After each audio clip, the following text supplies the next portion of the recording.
Joining us now via Skype is a security expert, Muktar Dan-Iyan. Good to have you on the News Hour.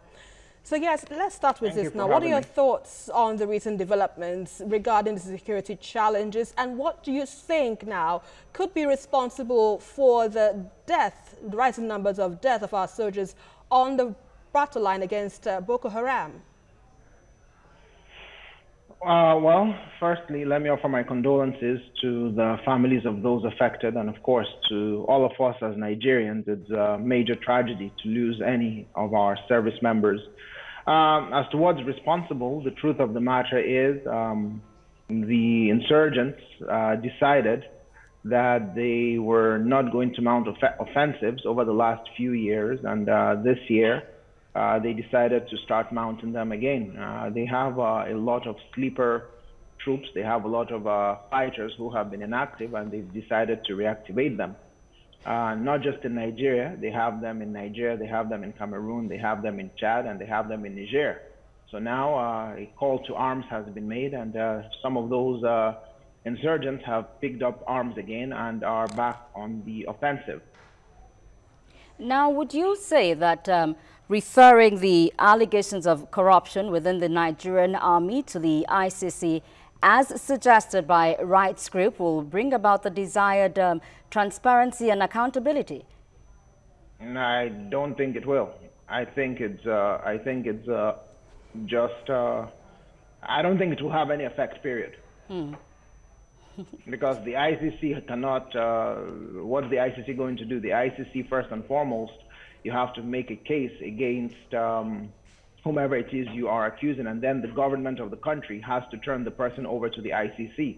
I don't think the Nigerian government is going to turn over any military officer to the ICC for any reason whatsoever, and rightfully so. Why? Why do you think that? Why do I think they wouldn't? Why do you have such suggestion? Why did you think about it? Why did you say that? What's the reason behind that your... they wouldn't turn they wouldn't turn anyone over? Absolutely. Why?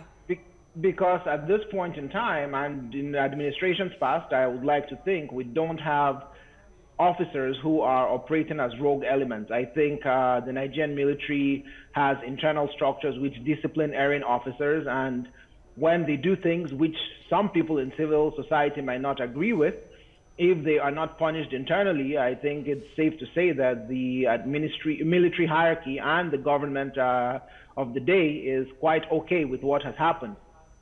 We can go back all the way to the 90s when we had people like Paul Okontimo and Dauda Komo massacre people in what is Ogoni land. We had it under Obasanjo when Zaki Biam and Odi were destroyed. We had it under this administration, for example, when the Shiite in Zaria were massacred.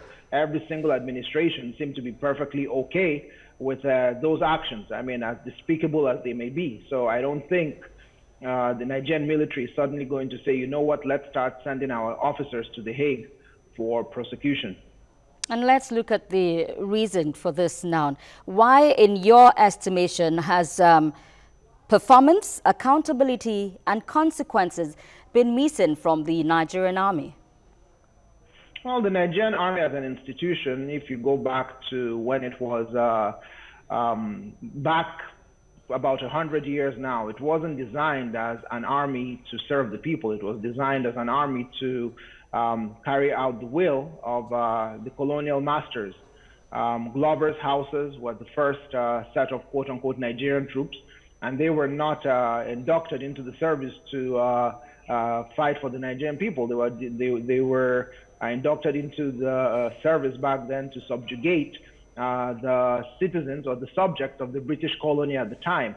And unfortunately, that historical trajectory hasn't been, it's still ongoing. A lot of our troops need to be reoriented as to how to operate within a civil society. A lot of progress has been made in all fairness, but we still have a long way to go.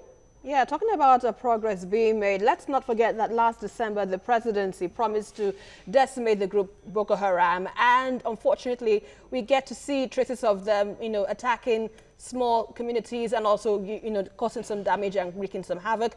But what do you suppose now should be the strategies of the military to, address the security challenges, if it is to say it is to defeat Boko Haram totally or technically as it claimed to be?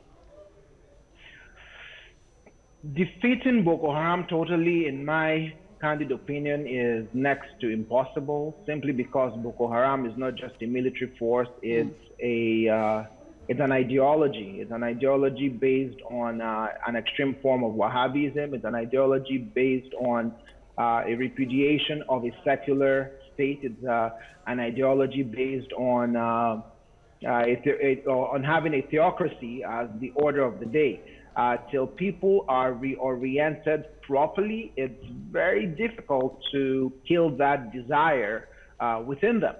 But what I think the government has to do, in addition to the military offensive, it has to do more to educate the populace as to why living and working within a secular Nigeria is the best option for them. And one way to do this is to obviously provide an enabling environment where people can strive to be anything they want to be and know that they have a rather good chance of accomplishing those goals and dreams.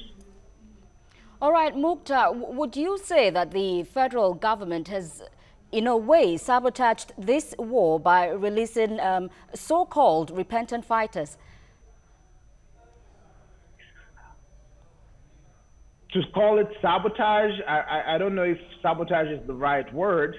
I think, unfortunately for this government or any government, they have to play a balancing act between satisfying the urges of the people for the release of hostages and,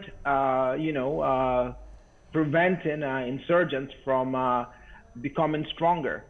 My personal philosophy is not to negotiate with terrorists and insurgents, but at the same time, I have never been in a situation where I am the one who has to determine what's more important, which is, do we allow insurgents to kill innocent citizens because the government refused to pay them a ransom, or do we pay a ransom and have those citizens freed?